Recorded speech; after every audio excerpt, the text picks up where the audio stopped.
ناظرین السلام علیکم ورحمۃ اللہ وبرکاتہ۔ ایک بار پھر سے آپ کا اپنا یوٹیوب چینل صدا انسانیت میں خیر مقدم ہے، استقبال ہے۔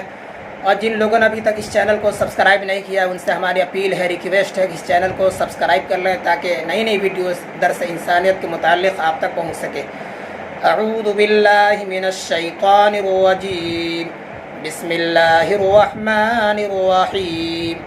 اذا السماء انشقت وأذنت لربها وحقت وإذا الأرض مدت وألقت ما فيها وتخلت وأذنت لربها وحقت صدق اللہ العظیم۔ ناظرین، یہ سورہ انشقاق کی چند آیتیں تھیں اور اس سورت کا نام سورۃ الانشقاق ہے۔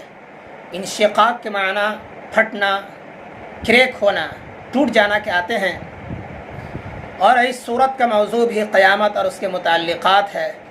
اور اس صورت میں بنیادی طور پر موٹی موٹی چار باتیں ہیں۔ نمبر 1 کہ قیامت کے دن انسان کا سب کرا کرایا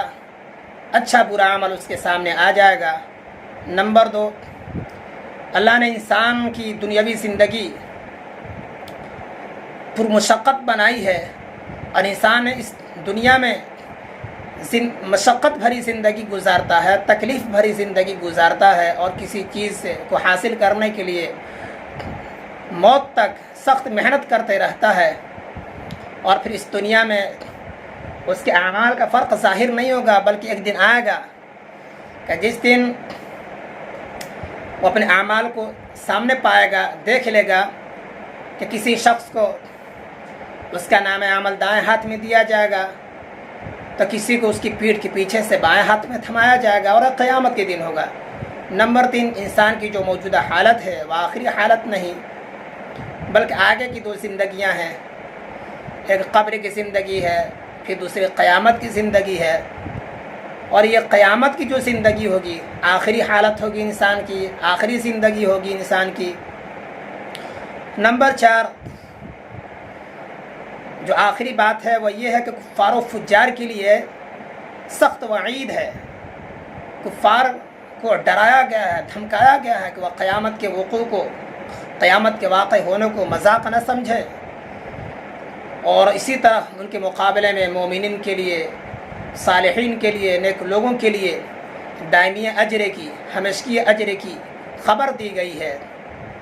اور جنت کی بشارت دی گئی ہے۔ اذا السماء انشقت، جب آسمان پھٹ پڑے گا، وَأَذِنَتْ لِرَبِّهَا وَحُقَّتْ، اور وہ اپنے رب کا حکم مان لے گا، اپنے رب کا کہا مان لے گا، اور وہ اسی کے لائق ہے۔ یہ آسمان کا پھٹنا نفخہ ثانیہ کے وقت ہوگا،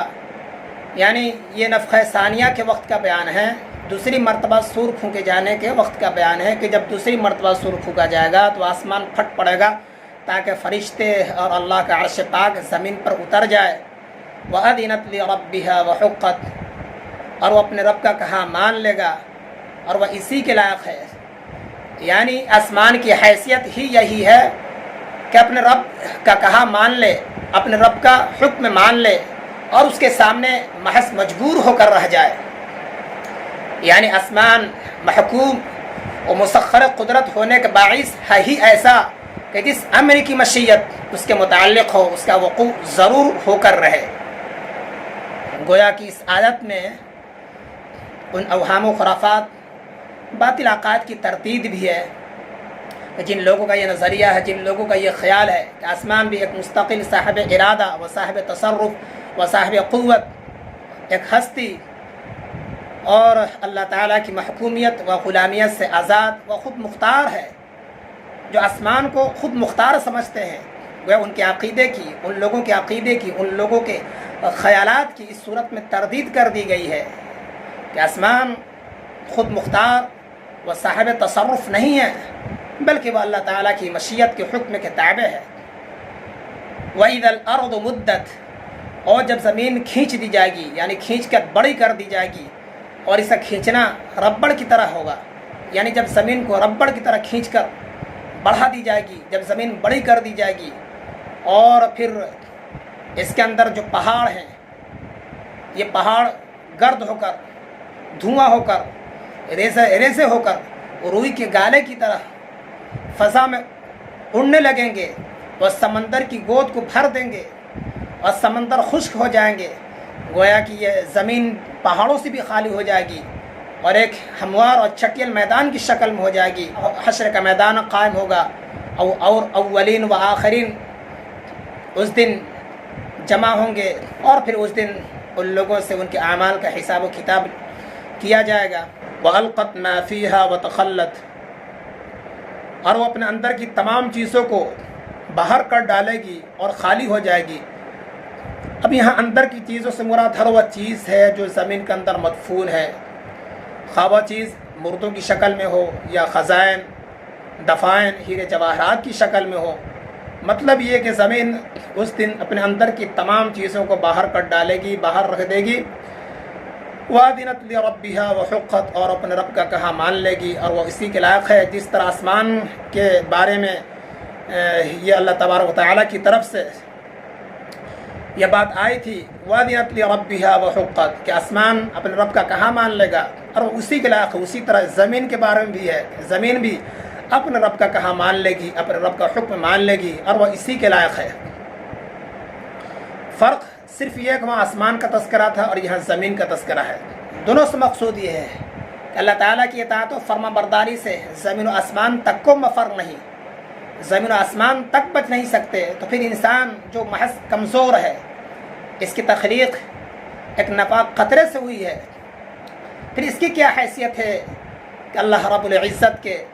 احکام کی خلاف ورزی کرے،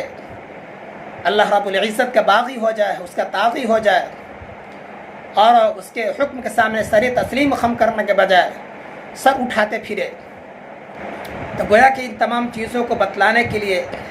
شرط کی وجہ سے، اذا شرط کے ذریعے آسمان پھٹ پڑے گا،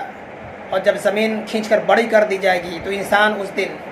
اپنے تمام اعمال کو سامنے پا لے گا، اپنے تمام اعمال کو سامنے دیکھ لے گا کہ اس نے اچھا عمل کیا تھا یا برا عمل کیا تھا۔ اس گھڑی اس کی آنکھوں سے پردہ ہٹ جائے گا اور اس کی آنکھیں پھٹی کی پھٹی رہ جائیں گی کہ ہم تو قیامت کے دن کو جھٹلاتے تھے، ہم تو قیامت کے دن کی تکذیب کیا کرتے تھے، حالانکہ حتی اتانا الیقین، یہاں تک کہ موت نے ہم کو آ دبوچا۔ ہم اس انکار کے سبب اس دنیاوی زندگی میں نہ نماز پڑھتے تھے، نہ حقوق اللہ کی پاسداری کرتے تھے، نہ حقوق العباد کا پاس کرتے تھے، لحاظ رکھتے تھے، اور آج اس کے تمام اعمال اس کے سامنے ہو جائیں گے، اس کے تمام اعمال اس کے سامنے موجود ہوں گے، اور اپنے تمام اعمال کو سامنے موجود پائے گا۔